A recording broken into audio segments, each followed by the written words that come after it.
A więc witam Was na wtorek wieczór. Temat dzisiejszy, czy świat jest symulacją? I zanim zaczniemy, to chciałem właśnie Was zachęcić do rejestracji na naszą konferencję 26 do 28 września. I ta konferencja będzie w Zmuszeniu tutaj i spodziewamy się, że to będzie intymna konferencja, może 20 do 25 uczestników. I temat konferencji jest sposoby poznania.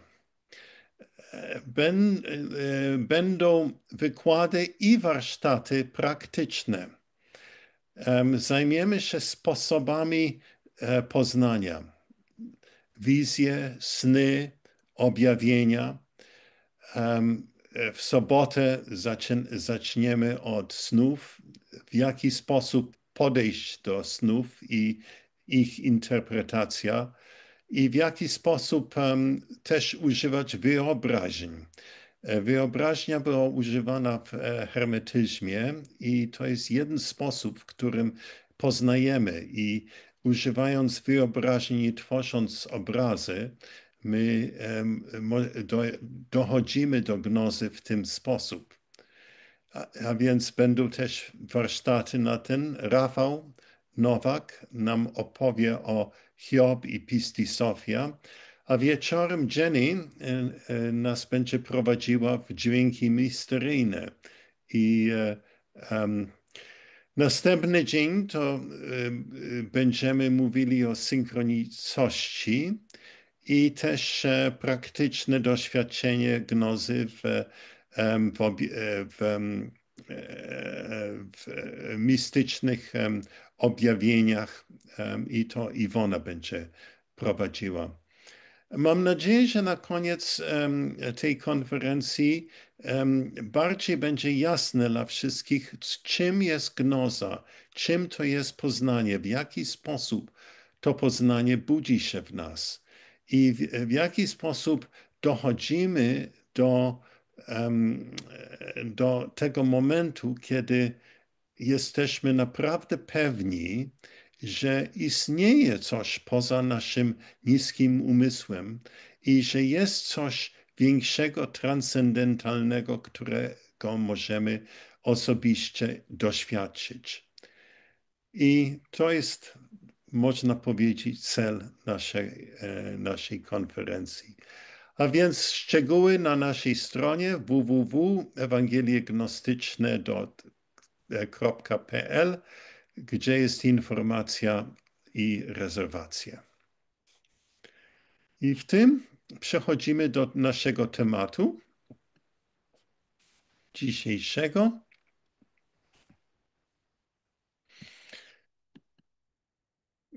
I temat dzisiaj, ja myślę, że to Was trochę zabawi, to jest, czy świat jest symulacją? To pytanie mnie o tyle interesuje, dlatego że gnostycy 2000 lat temu twierdzili, że nasz świat jest w pewnym sensie nieautentycznym, wadliwym, że żyjemy w kopii doskonałego świata stworzonego nie przez najwyższego Boga, ale niższego. A nasze zadanie jest, aby wrócić do tego prawdziwego świata, którego kiedyś opuściliśmy. I w dziwnym sposobem te stare gnostyckie opowieści odnajdujemy dzisiaj w naszej kulturze, ale w innym stroju. Jako nie tylko miłośnik gnostyckiej literatury, ale w poprzednim życiu byłem astronomem, to pytanie naukowe mnie także ciekawi. Wsadź to pytanie do Google'a i zobacz, ile odpowiedzi na to pojawią się. Niektóre odpowiedzi to zupełnie na serio dyskutują kosmolodzy. Ich zadanie jest, jak wiecie, żeby nam coś powiedzieć o tym, w jakim wszechświecie znajdujemy się. I bardzo modne dzisiaj jest pojęcie, że wszechświat, którego widzimy przez teleskop, zawiera różne wszechświaty. A więc my żyjemy tylko w jednym z wielu wszechświatów i całość nazywa się wielowszechświat. Ilość ich jest nieskończona. A jeśli i my jesteśmy w takim bardzo małym wszechświecie, no może gnostycy by to nazywali eonem, ale naukowcy twierdzą, że prawdopodobnie nasz wszechświat jest sztucznym wytworem jakiejś wyższej inteligencji. I znajdziesz podobne narracje na stronach, gdzie są teorie spiskowe, że żyjemy nie w prawdziwym świecie i jakie są dowody.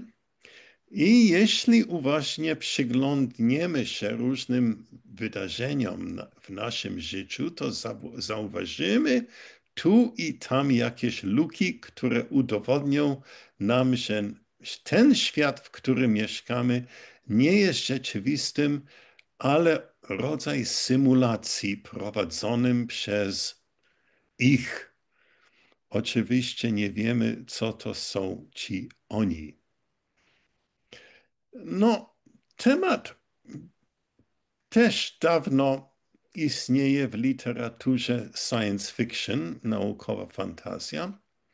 W pismach Philip K. Dick znajdziecie kilka takich narracji. Jest taki film, może widzieliście, który nazywa się, no po angielsku Total Recall, po polsku chyba Absolutna Pamięć. Nie pamiętam, jak on się nazywa.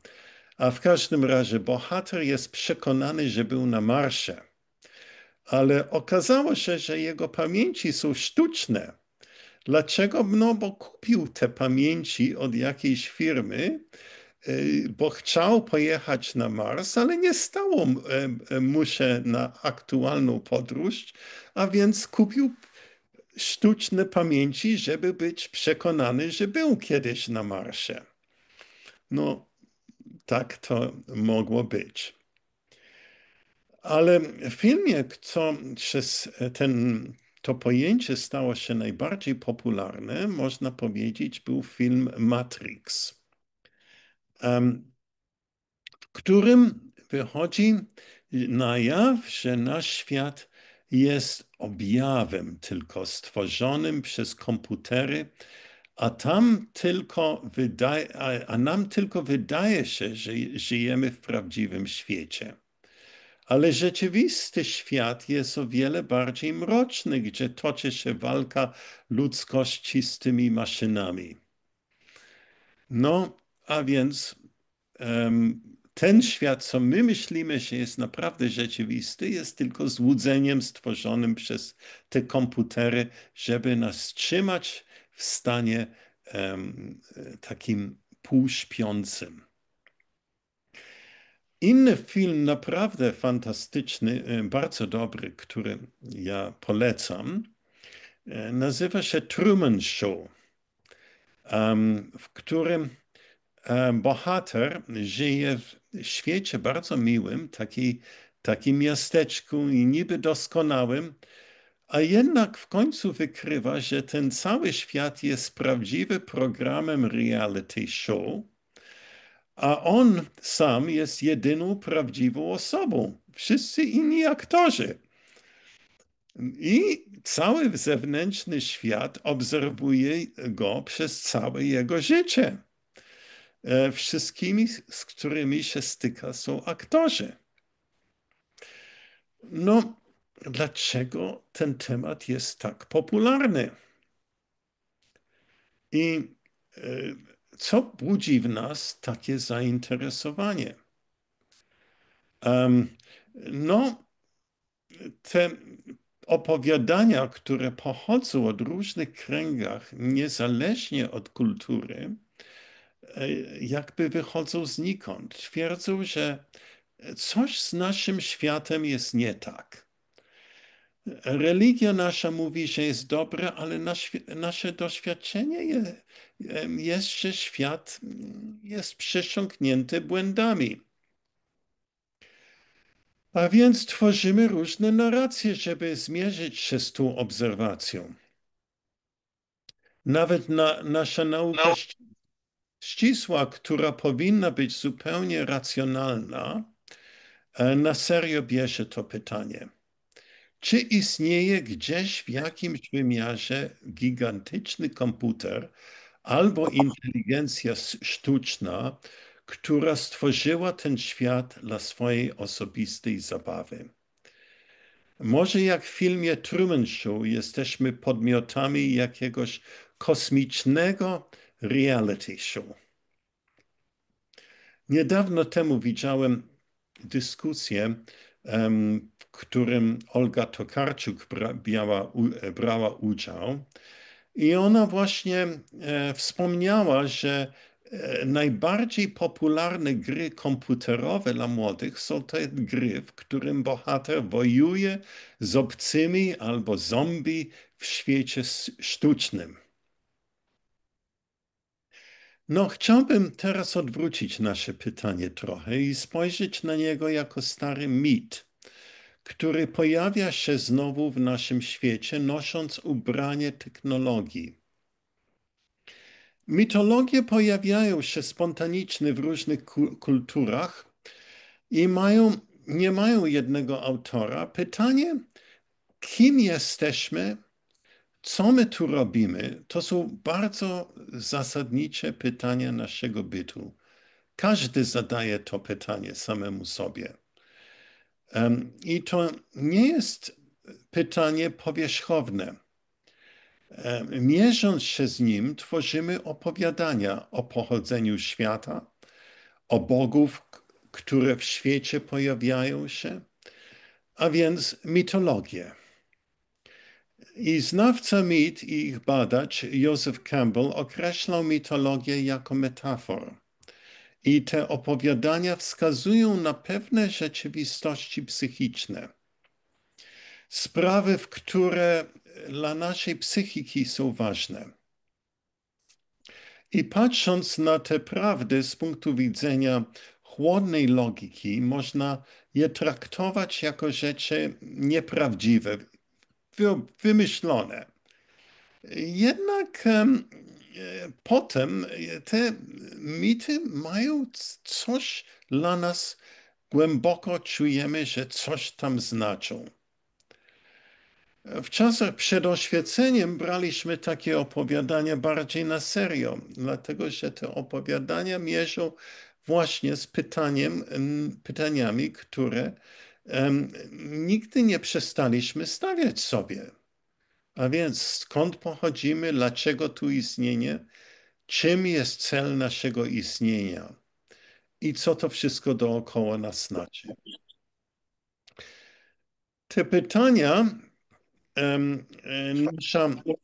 na te pytania nasza nauka milczy. Czekajcie na chwilkę. Ja muszę wszystkich uciszyć.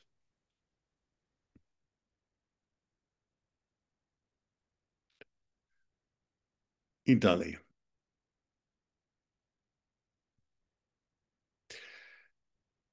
Nasza nauka, nasza astronomia.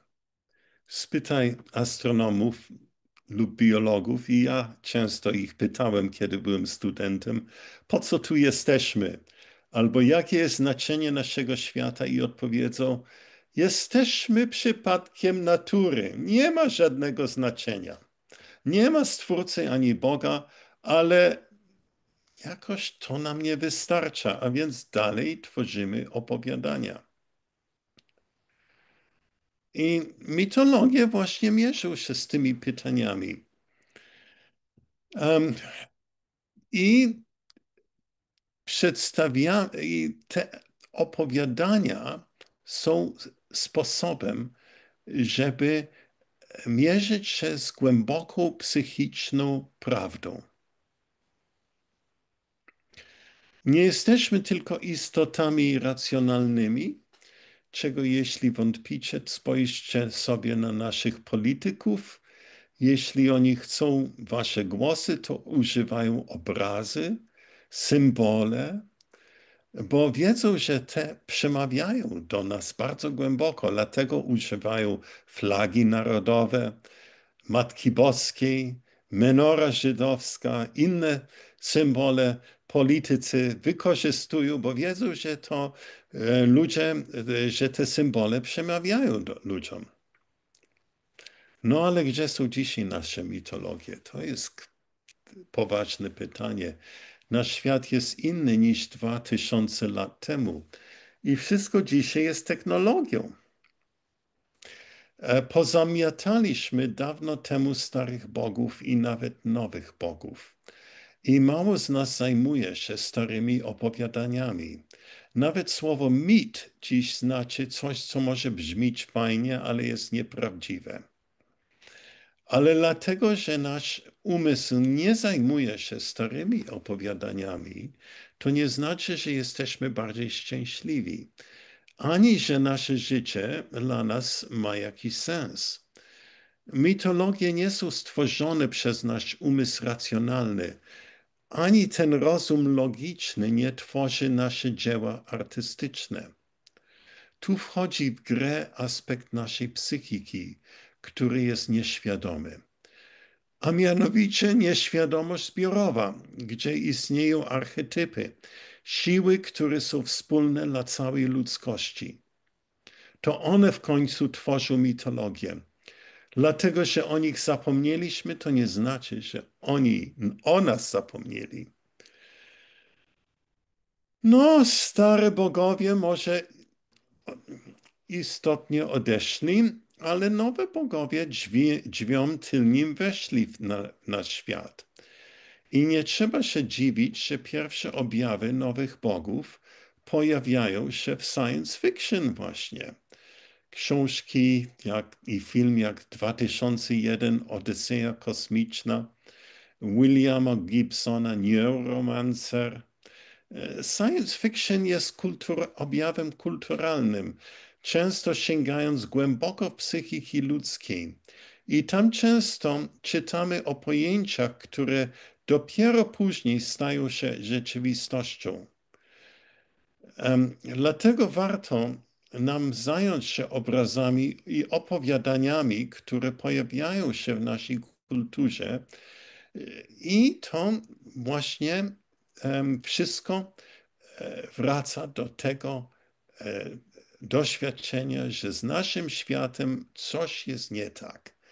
Że ten świat, którego poznajemy przez swoje doświadczenie i naukę, jest w pewnym sensie trudno do określenia nieautentycznym. I tu nie chodzi tylko o świecie naturalnym, którego fizycy badają. Trzeba także tu włączyć całe nasze doświadczenie życiowe, to, co my doświadczamy jako świat, to, co kieruje torem naszego życia, to, z czym zmagamy się, naszymi uczuciami i pragnieniami, ten system, który nas wita rano, którego często przeklinamy, kiedy mówimy z przeproszeniem, że wszystko jest do dupy. Tak. Coś z tym światem, którego poznajemy, nie brzmi prawdziwie. Patrzymy na wiadomości i widzimy wszędzie masakry, że to jest świat, gdzie nieuczciwym się udaje, a ludzie porządni siedzą. Widzimy świat, w którym wydaje nam się, że ludzie dookoła nas ruszają się jak somnambuliści, reagując na sytuacje jak roboty, bez zastanawiając się. Próbujemy nasz świat naprawić swoim sposobem i każdy ma swój ideał. Każdy ma swój program społeczny lub polityczny, ale zamiast naprawić ten świat, tworzymy dalsze koszmary. Doświadczamy w tym świecie cierpienia, na które nie mamy odpowiedzi. Co do jego celu ani przyczyny, kiedy ktoś blisko nas umiera boleśnie na rak, to nic z tego nie rozumiemy. Jeśli jesteśmy religijni, to mówimy sobie, że Bóg tego życzy za powody nam nieznane. I często wtedy, kiedy nie widzimy sposób, by przyjąć Boga, który wydaje nam się być okrutnym, a nie kochającym Ojcem, to stajemy się ateistami i nic dziwnego. No, a więc, co zrobimy z tym fantem? No, 2000 jest lat temu, kiedy chrześcijaństwo pojawiło się dookoła Morza Śródziemnego, pojawił się wątek filozoficzny najpierw w judaizmie, a potem w chrześcijaństwie, który także mierzył się z tą kwestią i mianowicie gnostycyzm. Trzeba tutaj właśnie wspomnieć o szkołach nauczycieli z Aleksandrii, Walentyn, Markion, Karpokrates, Szymon Mag, ale także Hermes Trismegistos i potem cała religia manichejska. Sposób, w którym gnostycy podchodzili do kwestii wadliwości świata, jego nieautentyczność była przez opowiadanie, właśnie mitologię. O powstaniu świata mamy Księgę Rodzaju, historię, jak Bóg stworzył świat i ludzkość, ale gnostycy poszli o krok dalej, pytając, dlaczego ten świat jest tak wadliwym, że świat wydaje nam się być kopią, niedokładną kopią czegoś wspanialszego. Dlaczego mamy wrażenie, że mieszkamy w jakimś śnie czy złudzeniu, z którego należy byśmy się obudzili? Warto popatrzeć na tę mitologię, dlatego że nie są zupełnie nihilistyczne. Opowiadania nie kończą się jak nowoczesne zdania naszych naukowców, że świat jest niesprawiedliwy, koniec dyskusji. W mitologiach gnostyckich dowiadujemy się także, co tu robimy, jak możemy wydostać się z tej pułapki. Że nie jesteśmy tu uwięzieni na zawsze, ale za życia możemy zmagać się i pokonać ten fałszywy świat. Możemy uwolnić się. Jesteśmy niby jak bohater w Truman Show, dla którego każdy dzień był złudzeniem, chociaż przyjemnym złudzeniem. Ludzie mu się uśmiechali każdy dzień. Biznes szedł dobrze, miał żonę kochającą. Ciekawa rzecz było, że to było od kobiety, która przejmowała się jego losem, to dowiedział się, że to wszystko może być nieprawdziwym, a wszyscy, których znał, aktorzy. On nie mógł uwolnić się, aż sam nie zobaczył, że on żyje w fałszywym świecie. Muszą to w pewnym sensie doświadczyć. Dopiero wtedy mógł on podjąć tej podróży, co go w końcu doprowadziło do skraju świata, gdzie napotkał ścianę, a za tą ścianą był prawdziwy świat i demiurg, ten, który zbudował ten świat. A więc jak gnostycy opowiadali na pytanie, czy nasz świat jest symulacją? Tak, jest symulacją, powiedzieli, ale możesz, jeśli chcesz, uwolnić się i poznać świat prawdziwy. Według gnostyków świat nie był stworzony przez Boga Najwyższego. Bóg Najwyższy, którego Jezus nazwał swoim Ojcem, jest doskonałym poza wszystkiego, czego człowiek może wyobrazić. Nasz świat stworzył niższy Bóg zwanym demiurg, wykonawca, On miał wizję doskonałości i spróbował stworzyć świat według tej wizji. Ale ponieważ jego wizja była niejasna, świat, którego stworzył, nie był doskonałym. A kim jest człowiek? No, to jest obrazem Boga. Patrząc w pełni, Demiurg zobaczył w nim obraz niebiańskiego człowieka i chciał go odtworzyć. A więc on stworzył ciało materialne i duszę człowieka na obraz Boga. I znowu to była kopia. I ten człowiek leżał nieprzytomny na ziemi. A co na to Bóg Najwyższy? No, Bóg nie patrzył na to obojętnie, ale wysłał swojego słowo, aby pomóc człowieku. W niektórych wersjach to była mądrość, Sofia, która w pierwszym człowieku złożyła ziarno światła.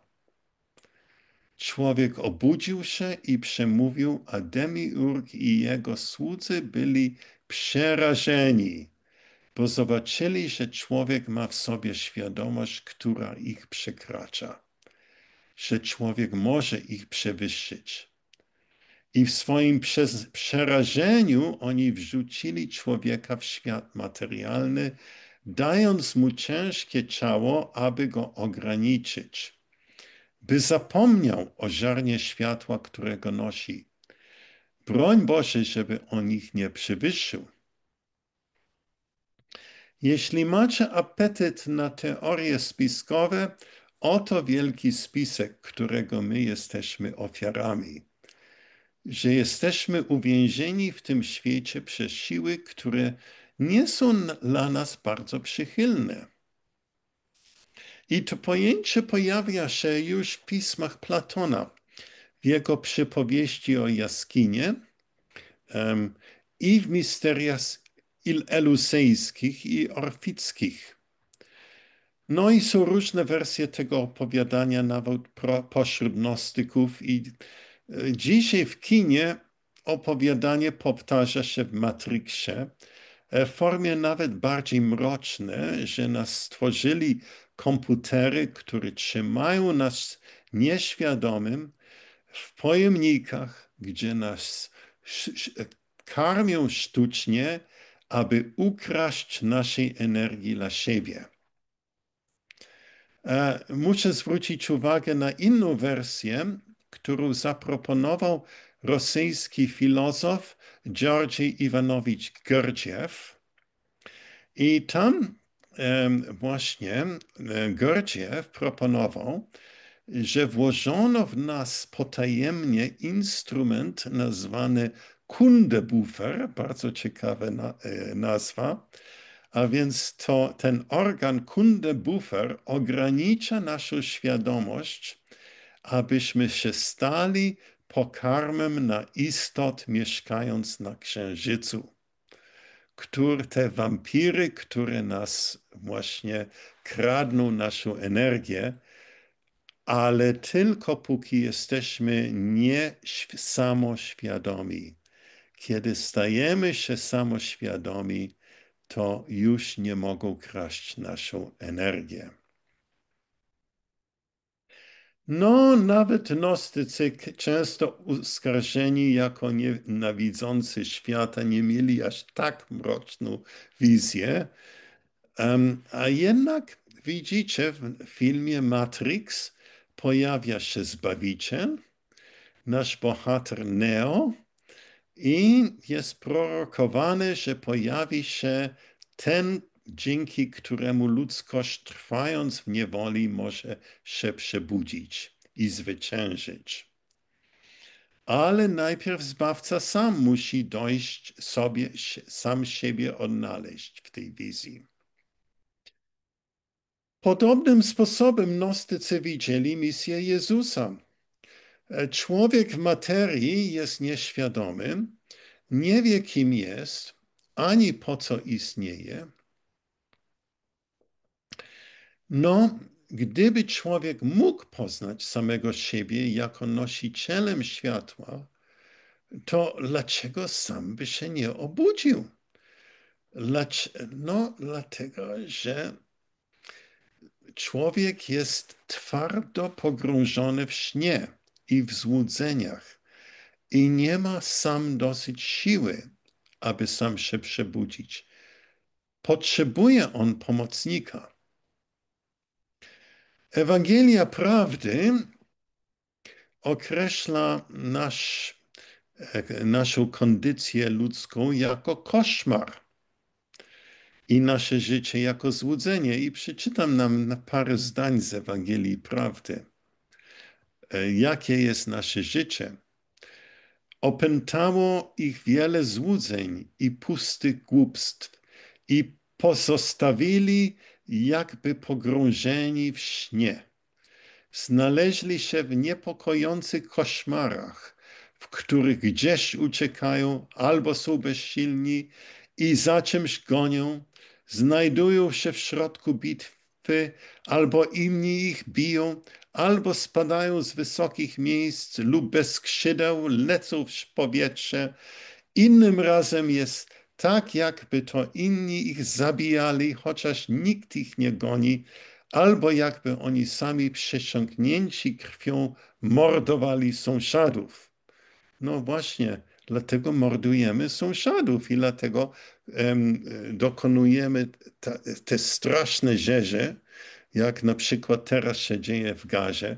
To jest zupełna nieprzytomność. Ludzie nieprzytomni i robią to, nie wiedzą dlaczego. Nawet pytaj ich, dlaczego to się dzieje. No, jakoś nie bardzo sami wiedzą. No, gnostyków często oskarżono, że wierzą w Boga niepojętnego, który jest obojętny na losy człowieka, ale tak to nie jest. Bo nasz Ojciec zesłał tego, który ma człowieka przebudzić. I według Manichejczyków Jezus zesłany, żeby przebudzić człowieka, nie był jedynym wysłannikiem, ale był cały szereg od Buddy do Zoroastra, Hermesa i samego Mani, założyciel manicheizmu. I wszyscy ci wysłannicy mieli jeden cel, żeby człowieka obudzić z stanu nieświadomości i powołać go do samopoznania, aby poznał, kim on jest. Nie tylko materialny, ale i psychiczny, stworzony przez Demiurg, ale synem lub córką Boga, nosząc w sobie światło, które nie pochodzi z tego świata. I to jest całe przesłanie Jezusa. Przeczytam parę cytatów właśnie z Ewangelii teraz. Zacznijmy z Ewangelii Tomasza. Parę cytatów, co odnoszą się do tej sytuacji. Logion trzeci. Jezus powiedział, jeśli ci, którzy was prowadzą, powiedzą wam, patrzcie, królestwo jest w niebie, to ptaki niebieskie dotrą tam przed wami.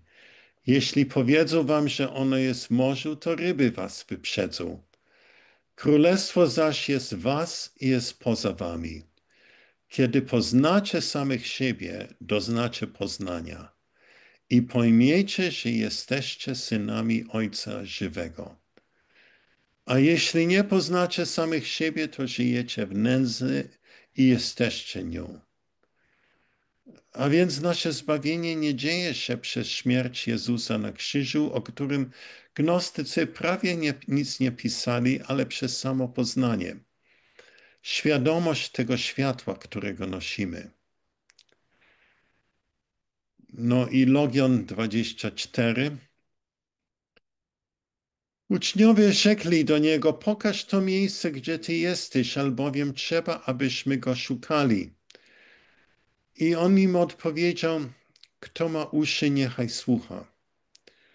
Światło istnieje we wnętrzu człowieka światła i on stanie się światłem dla całego świata. Kiedy on nie świeci, jest ciemno. No, skąd jest nasze uwolnienie od tego świata złudzeń, tej symulacji, w którym znajdujemy się? No, w wypisach Teodota mamy właśnie te słowa, możliwie słowa Walentyna. Czyż jedynie obmycie, czyli chrzest, nie jest wyzwalające, a przecież to jest również gnoza. Kim jesteśmy, skąd przyszliśmy, gdzie jesteśmy, od czego zostaliśmy wykupieni, czym jest narodzenie i czym odrodzenie. Chodzi tu nie o wiarę w tych słowach, ale chodzi tu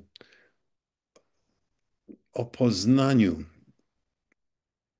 o takim intuicyjnym wglądzie, gdzie poznajesz, co jest za tymi słowami. I widzisz prawdę, doświadczasz tą prawdę. Na tym polega gnoza. To nie jest tylko wiara. Ja mogę czytać te słowa 10 razy, ale jeśli nie doświadczycie, to nic nie znaczy. I na tym polega gnoza. Czy to jest tak łatwo uwolnić się? No, niedokładnie. Hollywood potrzebował przynajmniej 3 filmy Matrixa, w którym dalej ludzkość toczyła wojnę z maszynami, aby w końcu człowieka uwolnić. Inna sprawa była, że Hollywood potrzebował zarobić kasę, a więc przeciągał tą historię. Ale nie myślmy, że te siły, które uwięzili człowieka, trzymają go w niewoli, poddadzą się tak łatwo.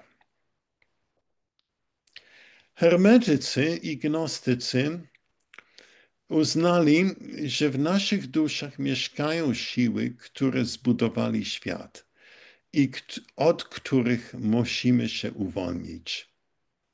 Mamy te siły od urodzenia, każda związana ze znakiem zodiaku według hermetyków. I te siły dają nam naszą osobowość, co astrolodzy wam powiedzą, ale także trzymają nas w niewoli, dopóki nie stajemy się ich świadomi. Hermes Trismegistus w jego kazaniu na górze wymienia te siły. Pierwsza taką udręku synu jest niewiedza, druga smutek, trzecia niepanowanie, czwarte pożądanie, piąta niesprawiedliwość, szósta chciwość, siódma oszustwo, ósma zawiść, dziewiąta podstęp, dziesiąta gniew, 11 popędliwość, 12 występek.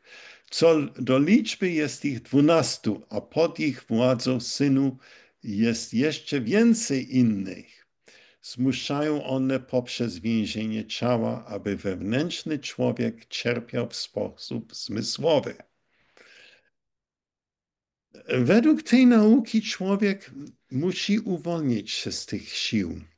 Może ich pokonać, ale musi najpierw ich poznać i zaprzęgnąć wyższe siły na pomoc, żeby wyższe siły z świata transcendentalnego przyszły i wygoniły. Bo ego same, nasze pojęcie ja, nie ma dosyć siły tego dokonać. Buddyści także uznają, że te siły działają w naszej duszy i to, co oni uczą, nazywa się ośmiokrotną ścieżkę, aby zmagać się z tymi siłami i popędami.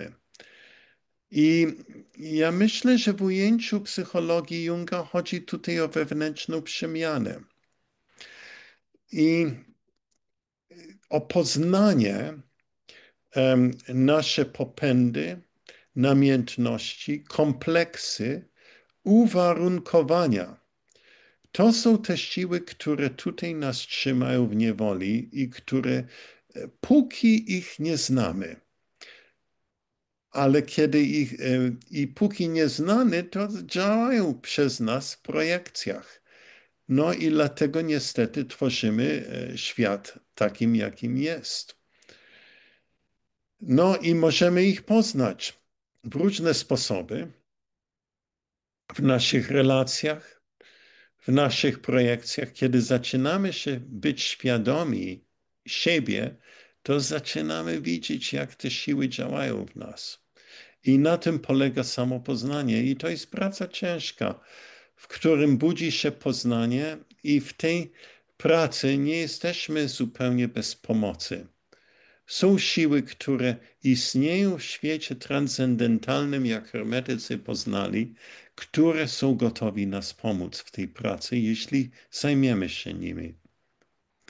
I to światło, ziarno światła w nas złożone, jeśli chcemy, może zadziałać, aby nas obudzić do rzeczywistości. I jak wiecie, bohater w Truman Show nie mógł spać spokojnie, dopóki nie odkrył, kim jest i gdzie on jest. I na tym ten film polegał. Polecam ten film, jeśli nie widzieliście. I Jezus też powiedział, Ewangelii Tomasza Logion II, niech ten, który szuka, nie przestaje szukać, aż znajdzie, a kiedy znajdzie, zaniepokoi się, a kiedy zaniepokoi się, zadziwi się i będzie królował nad wszystkim i znajdzie spoczynek. Odkrycie bywa bolesne. Nie jest fajne odkryć, że to, czego uważałeś jako rzeczywiste, jest złudzeniem. Na przykład Twoje ideały, Twoje projekcje, że to nie należą do najwyższego Boga, ale są projekcje Twojego ego. I że świat, w którym znajdujesz się, i wszyscy w tym świecie, no, nie są prawdziwi. Że jedyna prawda warta naszej uważności jest poza tym, ledwie nam dostrzegalna. Jednak jak wielu ludzi świadczył, mamy w sobie tą umiejętność i siłę jej poznać. W nas istnieje intuicja, która nam może poprowadzić do światła, o którym Jezus wspomniał. A więc mamy wybór. Możemy dalej żyć w Matrixie, w tym świecie, który jest symulacją. Może nawet ten świat nam odpowiada i nie potrzebujemy jej dalej szukać. I powiedziałbym, że dla 90% ludzi ten świat jest zupełnie wygodny i nie potrzebują szukać dalej. Jednak jest jasne, że nie wszyscy w tym świecie czują się komfortowo. Są ci, którzy doświadczyli go już jako fałsz i dalej w nim nie mogą żyć. Szukają oni wyjścia z niego przez samopoznanie. No i oto są gnostycy. Chciałbym kończyć z tą myślą i wrócić do sprawy mitologii. Mitologia jest, co daje znaczenie naszemu życiu. I to jest nasza wewnętrzna mitologia. I każdy musi jej odnaleźć dla siebie. Jaka ona jest, nie jest istotne. Jakie opowiadanie. Ale w dzisiejszym świecie tę mitologię wyrzucono. I oto mamy świat zwariowany, w którym choroba, brak znaczenia jest wszędzie. Dlatego uciekamy się do teorii spiskowych i innych rzeczy, bo jakoś może widzimy jakieś znaczenie w tym. No ale nic nie może być dobre, póki człowiek jest w niedostatku, nieświadomy. Dlatego musimy odkryć w sobie mitologię, która przywróci nam sens życia i zrozumienie właśnie, kim jesteśmy skąd pochodzimy i dokąd dążymy. Tyle chciałem Wam właśnie dzisiaj wieczorem przekazać i zapraszam do dyskusji.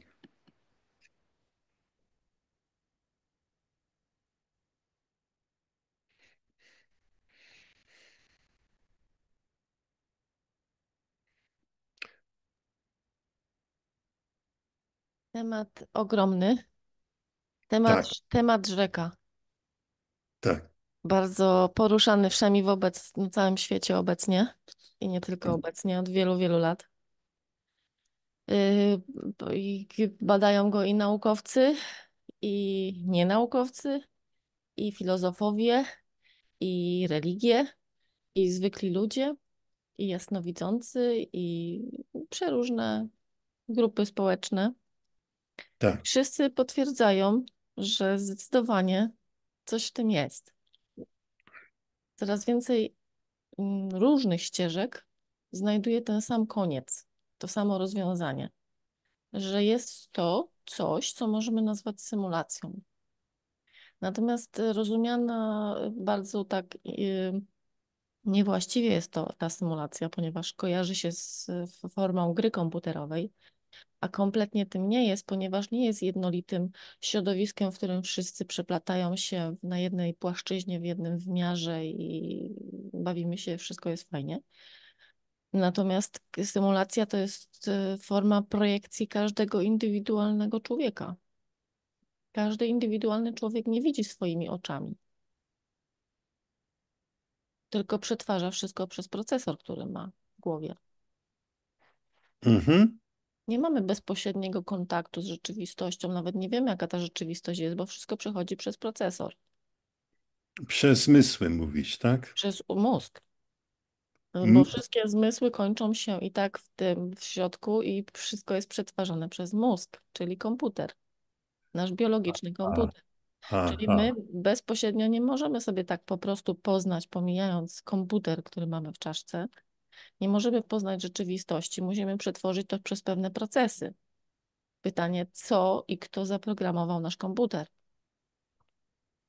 I w jaki sposób dostać się bezpośrednio do rzeczywistości, pomijając komputer? Ja bym uważał trochę, określając mózg jako prosto komputer. Oczywiście obliczamy i to można powiedzieć, że w pewnym sensie są podobieństwa, ale jakoś mózg nie jest to, co tworzy świadomość. O tak, tak, na pewno. To jest tylko narzędzie. To jest narzędzie, to jest Tak, filtr właściwie. tak. To właśnie Dobrze, o ten filtr chodzi. o I to. ten filtr, ponieważ jesteśmy tutaj ograniczeni do 5 zmysłów, przynajmniej większość ludzi, przerabia te procesy percepcji zmysłowej, 5 zmysłów i tak naprawdę to nas ogranicza, ponieważ już nawet gnostycy mieli dostęp do większej ilości Tak, zmysłów niż współczesny człowiek, więc tak naprawdę to nasz komputer, który przetwarza zmysły, jest troszeczkę tutaj w tych czasach ograniczony. tak. No i teraz pytanie, jak się dostać do prawdziwej rzeczywistości, którędy ją poznać? No, Ale mogę najpierw, coś dodać? proszę Dorota. Ja się doskonale zgadzam z Indii. Też właśnie się spotkałam z taką właśnie wiedzą odnośnie przetwarzania w głowie naszych zmysłów. I to konkretnie chodzi o wzrok, że naukowcy wybadali, że my nie widzimy świata, jaki on jest bezpośrednio, tylko widzimy jego obraz. Widzimy obraz tego i to samo dotyczy innych zmysłów, czy dotyku, czy innych zmysłów, gdzie my mamy jakby ograniczony dostęp do tej, nawet tej realności, która jest. Że Tak, na przykład patrząc w lustro, to nie widzimy swojego obrazu, tylko obraz obrazu. To było dla mnie bardzo dziwne, czyli to jest jakby, mamy tą jakąś tą zasłonę, przed kontaktem z tym realnym światem, a jak się do niego naprawdę dostać i wejść, no to już jest właśnie chyba to, co mamy zrobić. Dziękuję. Rozumiem, o czym mówisz, Dorota. Ja myślę, że tutaj mówimy o dwóch różnych rzeczy. To, co ty i Indy mówicie, to jest w jaki sposób my spostrzegamy świat zewnętrzny dookoła nas. Co gnostycy, którzy nie znali neurologię i psychologię naszą, odnosili się, jest, że ten świat zewnętrzny nawet, który doświadczamy, jest w pewnym sensie nierealnym. Nie to, że my nie, że to, co my poznajemy przez nasze zmysły, nie jest prawdziwe, ale nawet gdyby nie był ten problem, że ten świat fizyczny jest w pewnym sensie nieautentyczny i nie, jak mówiłem poprzedniej, nie chodzi tylko o fizyczny świat naturalny, ale świat, w jaki sposób my doświadczamy te rzeczy, co się dzieją w naszym świecie, nasze życie rodzinne, nasze życie w narodzie, w którym znajdujemy się i inne takie podobne rzeczy. A więc to jest coś trochę innego o tym, co wy mówicie, wydaje mi się. A mnie się wydaje, że to jest dokładnie to samo. Okej, dobrze. Bo popatrz się, żeby poznać cokolwiek, to jakieś narzędzi musisz użyć. Jeśli Mhm. masz filtry, które są ograniczone i sterowane tak naprawdę w jakiś sposób nie przez ciebie, zaprogramowane nie przez ciebie, to wszystko, co poznajesz, jest nierealne w ten sposób. No, Ten świat nie jest oczywiście. realny, bo jest filtrowany. Przepraszam. Ja, Czy na ja, chwilkę chcia, wodę.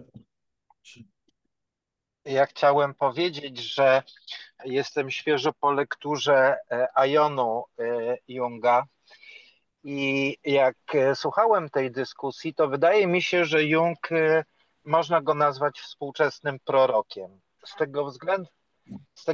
Z tego względu, że on pozwala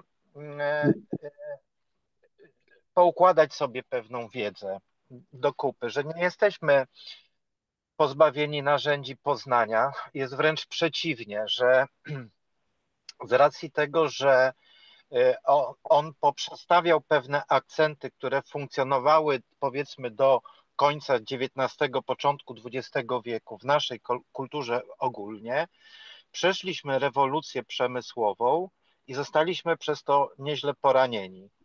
Efektem tego jest współczesna neuroza. To, że my traktujemy mitologię z przymrużeniem oka, to co mówił Paul, że mit równa się z jakimś rodzajem kłamstwa lub nieprawdy, czymś zmyślonym, ale Jung poprzez to, że zmienił egocentryzm na jaźniocentryzm, pozwolił nam dostrzec ten mit z jego głębią. I teraz okazuje się, że my wszyscy czytamy tą samą opowieść i ćwiczymy różne jej warianty. Jest pewnego rodzaju przesunięcie, o czym mówią właśnie gnostycy, że to, co jest na planie Boga, jest doskonałym planem. Ale kiedy on przechodzi poprzez ten świat wirtualny, powiedzmy, Boga, tego powiedzmy programisty, mówiąc tą metaforą, i on się pojawia na ekranie komputera naszej świadomości, w sposób naturalny przechodzi wiele procesów i one powodują to zakłócenie. O tym jest Księga Hioba właśnie, czyli w momencie, kiedy zaczęła się w nas wytwarzać pewien rodzaj wrażliwości wewnętrznej, zaczęliśmy dostrzegać głębię problemów, że nie można się zmieścić w dobrym pojmowaniu idei Boga, jeśli będziemy patrzeć na to w sposób tradycyjny, czyli taki moralizatorski. Moralizatorski z tego względu, że jest łatwiejszym wyjściem. I to był powód, dla którego, i teraz opowiem wam o pewnym cudzie, czyli pewnej synchroniczności, która mi się zdarzyła w życiu. Mam tą przyjemność znać teologa Domu Papieskiego, dominikanina, on się nazywa Wojciech, tak jak ten polityk, bo to jest rodzina. Mniejsza z tym. W każdym razie on opowiadał o tym, że kiedy się zaczął Sobór Watykański II w latach 60. minionego wieku, był to teolog, który się bodajże nazywał Henri de Lubac, jezuita. I on napisał w początkach XX wieku taką rozprawę teologiczną, w której zauważył, że w przebiegu chrześcijaństwa skupiliśmy się na ciele. Zapomnieliśmy o duchowości. Wytworzyliśmy sobie mentalność moralną, a zapomnieliśmy o tym, co jest istotą tego wszystkiego. W efekcie tego ten teolog, ponieważ to była bardzo śmiała teza, zostało mu zakazane nauczanie i publikowanie, co go frustrowało. On tam się przymierzał, żeby może przejść do tej czy innej religii, ale po jakimś czasie zdał sobie sprawę, że to właściwie nie ma głębszego sensu. Ale w międzyczasie właśnie w Kościele coś zaczęło się takiego dziać, że wrócono do jego nauk. I w efekcie Soboru Watykańskiego II Kościół dokonał tego zwrotu w kierunku duchowości, nazwijmy to tak, czyli że nie jest możliwe prowadzenie życia wewnętrznego w oparciu tylko o moralność, czyli coś, co dotyczy tylko tej ziemskiej naszej powłoki i wokół tego się organizuje. Czyli ten system zakazów, nakazów, czyli cała ta rozmowa Hioba, tak, niewiele wnosi do rzeczy, tak? Potrzeba się skupić również na pistis sophii, na tym poznaniu duchowym, emocjonalnym, że w całą tą naszą wiedzę, spekulacje rozumowe trzeba wprowadzić emocje razem z ich siłami. I właściwie tego dotyczy właściwie większość rozpraw jungowskich, że budując głębię tej opowieści, można dostrzec, że Księga Wyjścia jest takim przesunięciem w kierunku Jezusa. Jezus jest uzupełnieniem tego, co w opowieści o Mojżeszu brakowało. Do tego stopnia, że kiedy czytamy relacje z Księgi Wyjścia, z ksiąg mojżeszowych, tych 5 pierwszych ksiąg Starego Testamentu i zestawimy ją z obrazem apokaliptycznym, to widać wyraźnie, że na świat są wypuszczone demony, różnego rodzaju siły wewnętrzne, które dzięki Jezusowi pozwalają zniwelować działanie tych sił. To są ci archonci, te archetypy zbiorowe i tak dalej. Pozwala się to poruszać w tym świecie duchowym w oparciu o koordynaty, które wszyscy z grubsza rzecz biorąc znamy. Warunkiem jest to, żeby nie być tylko Hiobem, ale żeby też spróbować korzystać z tego doświadczenia pistis sophia. I moim zdaniem to jest fakt bardzo pocieszający z tego względu, że Jung również przewidział, że jeśli tamta mitologia umrze, to powstanie nowa, ta w związku z UFO, obcymi zjawiskami i tak dalej, co ma też dobre strony, bo dzięki temu zaczynamy dostrzegać, że my znamy zawartość 5% kosmosu, a te 95% jest jeszcze zakryte przed nami. Więc my w pewnym sensie poprzez tego Matrixa uzupełniamy treścią tą opowieść, przy czym bardzo ważne jest, żeby w tym wszystkim było najważniejsze to, że naszym głównym zadaniem jest odpowiedź o sens tego wszystkiego, czyli to, co mówią gnostycy, kim jestem, dlaczego i tak dalej, że to, co jest w mózgu, w połączeniu z tym, co mamy w emocjach, co przeżywamy, co jest cielesne, kiedy zaczyna być w procesie indywiduacji uświadamiane, powoduje rozwój naszej osobowości. I to jest ten pozytywny aspekt, tak? Bo jaźń tak w ogóle jest też symbolem doskonałym Jezusa, tak naprawdę. Rafale, dziękuję Ci. To naprawdę bardzo ciekawe i chyba to jest temat, który bardziej rozwiniemy w naszej konferencji wrześniowej, tak? No, tam chyba wielu wątków nie da się zmieścić, ale dlatego właśnie wybrałem Hioba i Pistis Sofię, ponieważ chciałem o Jungu mówić w kategoriach cienia, ale zorientowałem się, że cień generalnie mamy przekrojowo, społecznie, ze względu na naszą sytuację, dosyć dobrze przerobiony tak naprawdę, bo ta moralność spowodowała, że my bardzo chętnie się przyglądamy naszym cieniom, tylko że my nie jesteśmy autentyczni w stosunku do nich, więc... No, ja nie wiem, to jest, nie wiem, czy ja bym powiedział, że bardzo chętnie odnosimy się do cienia. To jest chyba jedna z naszych trudniejszych prac.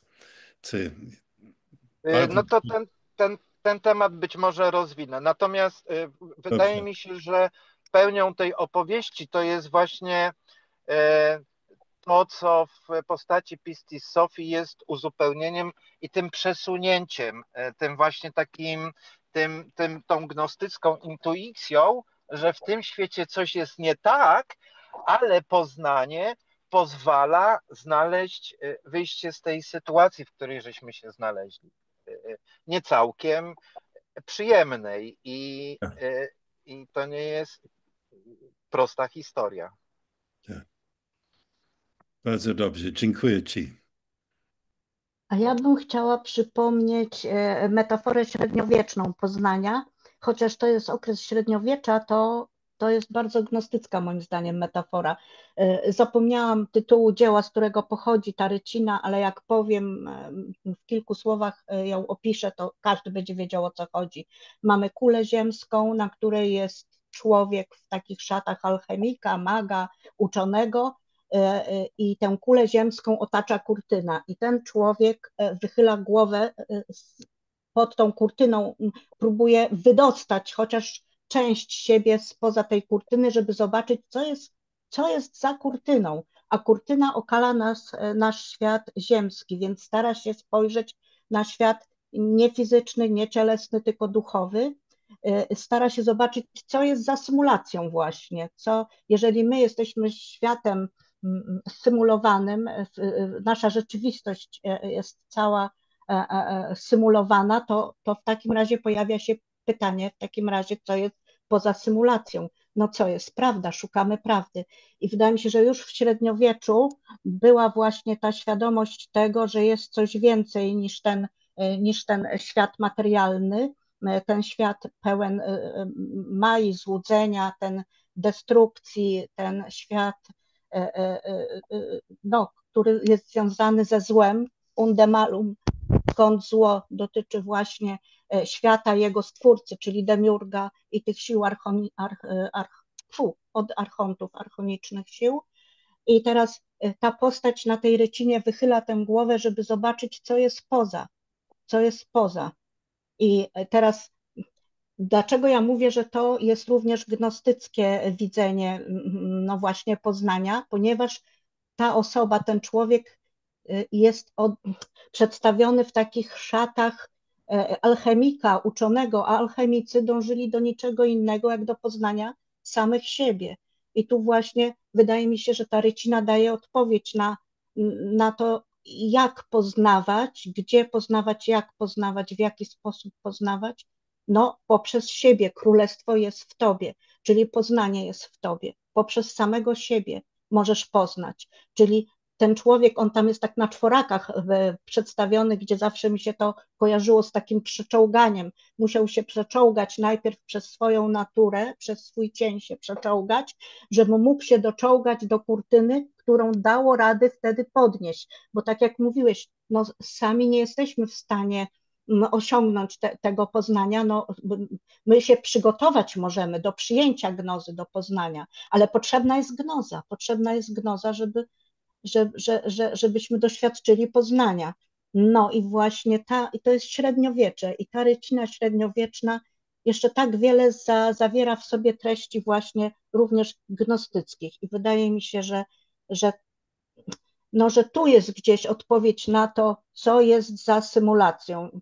I wszystko jedno, jakiego rodzaju symulacja, kto symulował, kto tym wielkim architektem, jak wolnomularze mówili, czy różne religie, kto jest stwórcą, mniejsza z tym.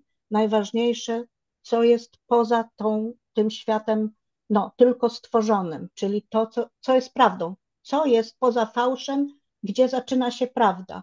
Gdzie zaczyna się prawda? Wielu filozofów mówi, że nie ma czegoś takiego jak prawda, ale to byłby nonsens. To byłby nonsens, bo wtedy całe nasze istnienie nie miałoby żadnego sensu, bo wydaje mi się, że sens tkwi właśnie w naszym dążeniu do prawdy.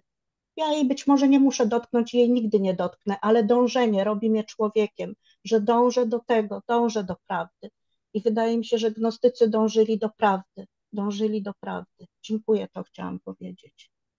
Tak. Właśnie, wydaje mi się, w czacie Aneta pokazuje, jest obraz w chatboxie. To ten obraz to, o ile wiem, to pochodzi od astronoma Camille Flammarion. Astronom i też alchemik właśnie. I to jest bardzo piękne i dobrze znane, tak. Mogłabym coś powiedzieć na temat tego obrazu, jeśli chcecie. Proszę. Ponieważ to jest hemisfera, to nie jest kula ziemska, tylko to jest hemisfera, czyli jakby fragment kopuły na płaskim terenie, jak widać, na płaskiej płaszczyźnie, planszy, tak my to nazywamy, gdzie Słońce i Księżyc są właśnie częściami tejże symulacji, która jest ogólnodostępna w postaci kopuły i wyświetlanego firmamentu. Natomiast to, do czego on się dostał tutaj, do czego on się dostaje, to są właśnie te sieci archontyczne. To są już te konstrukty, powiedzmy, planet, struktur, ograniczeń, niewoli, więzów, warstw, przez które przechodzi tutaj nasza energia, bo my nie jesteśmy materialni, jesteśmy energetyczni, więc dlatego możemy używać materii, tylko osadzamy się w ciele, powiedzmy dusza, świadomość, tak? Ale my nie jesteśmy tym ciałem. I przechodząc do tego świata, dostając się między innymi pod tą kopułę, naradzając się przez łono matki, przechodzimy w postaci energetycznej właśnie przez sieci archontów. I to jest pięknie pokazane na tym rysunku. Wszystko zgodnie z tym, jak tutaj coraz więcej istot mówi, łącznie z tym, że elity próbują się właśnie wydostać poza tą kopułę. Tak. Ja zupełnie się zgadzam, że on właśnie patrzy na mechanizm świata, a więc siły archoniczne. On nie dotarł jeszcze do podstawy świata. To jest coś zupełnie innego.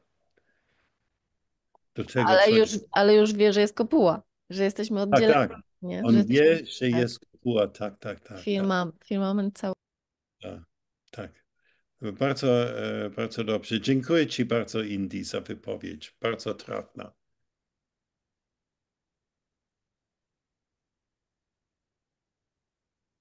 No to może ja jeszcze dodam tutaj, bo też mocno badam tą teorię symulacji Tak. od wielu, wielu lat na różne poziomy i naukowe, i bezpośredni, czyli w poznaniu bezpośrednim, ponieważ praktykuję zawodowo odczyt zdalny, czyli jakby remote viewing. I kiedy poruszamy się po rzeczywistości i badamy ją, to tak to dokładnie wygląda. Kopuła nie jest widzialna, to jest tylko pole elektromagnetyczne, tak naprawdę forma torusa. Ona sięga i w górę, i w dół. ale jest strukturą oddzielającą nas kompletnie od tego właśnie, co jest na tym rysunku, czyli tych struktur, które nas tutaj kontrolują, które sterują rzeczywistością. Więc naprawdę to nie jest taka rzeczywistość, jaką nam wdrukowano w szkołach. Jest zupełnie inaczej. Tak, To mogę powiedzieć z doświadczenia własnego. tak. Dziękuję. To jest właśnie takie trochę, moim zdaniem, choroba wieków, czyli taki moment w rozwoju ludzkości, kiedy uczymy się spojrzeć na pewne rzeczy inaczej, być może mniej ortodoksyjnie, bo to jest taka rzecz, że w przebiegu to o czym mówił Campbell, życia bohatera, następuje jakiś przełom i druga szansa jakby i szansa jest też wyjść poza te schematy, którym człowiek był żywiony przez archetypy różnego rodzaju, tak? Bo archetyp można potraktować, jak wszystkie zjawiska, na tej takiej grającej binarności, jeśli spróbujemy wykorzystać jakieś dobre cechy, nawet złego archetypu, dokonujemy właśnie tej unifikacji w sobie. I to daje siłę. Mhm. Czyli tak jak tutaj byliśmy uczeni tego, że jest ortodoksyjne spojrzenie na świat i jest wielki wybuch i ten świat ekspanduje, a za chwilę dowiadujemy się od Rogera Penrose'a, że właściwie myliliśmy się, bo być może jesteśmy w środku czarnej dziury i to właściwie mielimy te same historie i jest to bardzo prawdopodobna teza. Więc wiemy tylko tyle, że właściwie cały czas mielimy tą samą historię i zastanawiamy się wspólnie, jak to wszystko wygląda, ale teraz mamy przynajmniej szansę spojrzeć na to oczami innych ludzi, tak? Bierzemy udział w jakiejś takiej globalnej dyskusji na ten temat. Tak. Więc moim zdaniem Rafał, Bardzo, jeśli ja bardzo polecam wykłady Rogera Penrose'a, możecie znaleźć na YouTubie, są bardzo ciekawe na te różne tematy kosmologiczne, tak. Ale on też ma bardzo ciekawą wypowiedź na temat sztucznej inteligencji, AI, jak my nazywamy, Artificial Intelligence, że to jest w ogóle nie jest inteligentne i bardzo ciekawe jego argumenty. Warto słuchać. Tylko niestety po polsku oczywiście nie ma wiele. Musicie czytać te podpisy tam. ja chciałam tutaj Rafałowi tylko powiedzieć, że ortodoksyjny, to co ty nazywasz ortodoksyjnym, to jest kilkadziesiąt ostatnich lat, dosłownie, może set, bo jeszcze jakiś czas temu ortodoksyjne to było twierdzenie zupełnie inne, że wcale nie ma tutaj heliocentryzmu, tylko jest zupełnie coś innego i że inaczej wygląda rzeczywistość, że może niektórzy uważali ortodoksyjnie, że żyjemy po prostu w drzewie życia i tak dalej, także to są tylko ortodoksyjne na krótkie epoki. Wszystko się zmienia, nawet ortodoksja się zmienia. No, Znaczy, wiesz, z tą ortodoksją też jest tak, że heliocentryczny niewiele zmieniało. Tak naprawdę to była zmiana punktu odniesienia po to, żeby lepiej koniunkcję sobie ćwiczyć, nie? I tak naprawdę niewiele się od tego czasu zmieniło, co tylko potwierdza właśnie to, że w tym drzewie życia, używając właśnie tej metafory, wszyscy pełnimy jakąś bardzo ważną funkcję, tak? Więc nie jest to na pewno coś działające przez przypadek. Chociaż prawdopodobnie wszystko jest przypadkiem, jeśli chodzi o świat kwantowy na przykład, nie? Więc gdzie byśmy nie dotknęli, dotykamy jakiejś paradoksu, co być może jest właśnie tym, co buduje rzeczywistość. Dziękuję. Słuchajcie, może ktoś, który jeszcze nie wypowiedział się, chciałby coś powiedzieć albo spytać się. Tak, dobry wieczór. Ja bym chciał zabrać na A, chwilkę Piotrze, głos. witaj. Piotr, tak, dobry wieczór. Paul już mnie zna, poznaliśmy się, mieliśmy przyjemność się poznać. Ja chciałem tak tutaj zainspirowany przez koleżankę wrzucić mam nadzieję, że się uda, na czat link do według mnie niezwykle ważnej scenki z filmu Matrix. Aha, There is no spoon, nie ma łyżki, łyżka nie istnieje. To jest ta scenka, kiedy Neo przychodzi do wyroczni tak. i spotyka tego chłopca małego, który jest takim miniaturką mnicha i on gnie tą łyżkę i mówi mu, że łyżka nie istnieje. Musisz sobie zdać z tego sprawę i gnij siebie, a nie łyżkę. I w nawiązaniu do tej sceny, pewnie większość z Was dobrze wie, że istnieje Monroe Institute i oni tam mają taki kurs gięcia właśnie sztućców. Można Gięcia, się uczyć łyżkami, tak, giąć łyżki, tak? tak, można się nauczyć giąć sztućce przy pomocy swojej energii. To znaczy, oczywiście tego nie robi się myślą, tylko trzyma się w ręku tą łyżkę czy widelec i ja rzeczywiście łyżkę mi się udało zgiąć. To jest niesamowite doświadczenie, ponieważ Więc byłeś tam w tym tak, ja sobie online, tak, bo to jest online. Nie, ja nie byłem tam online. w Monroe, tylko online. I co uważasz, Piotrze? To jest realne? To znaczy, no to jest niesamowite doświadczenie, ponieważ w ogóle trzeba zacząć od tego, że tam zazwyczaj kilkanaście chyba osób jest na takim kursie i często też pojawiają się sceptycy i jakież oni mają miny, no tam właściwie 90% osób, 90% osób się udaje tą łyżkę zgiąć. Bo to chodzi o to, no to jest cały proces, to trwa, ta lekcja jakby trwa jakieś 4 godziny jakby, no, z drobnymi przerwami, bo to trzeba się trochę przygotować, to nie jest tak, że się bierze tą łyżkę i od razu się ją gnie. Natomiast no, to jest, mówię, niesamowite doświadczenie, ponieważ jeśli się odpowiednio w to wejdziesz jakby, uwierzysz, że to jest możliwe, to ta łyżka, no i to jest ciekawe, tą łyżkę się prosi, prawda, no musisz ją przygotować swoimi myślami po prostu, swoją energią.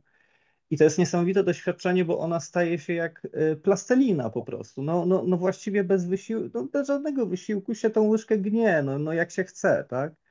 I jakie są miny niesamowite tych sceptyków, no pani tam była taka właśnie wtedy chyba fizyczka jakaś, która no po prostu szczęka jej opadła i mówi, nie wierzę, ja to zrobiłam. Zgięłam tamtą łyżkę czy widelec bez wysiłku, tak? No to pokazuje właśnie, że jakby ten prymat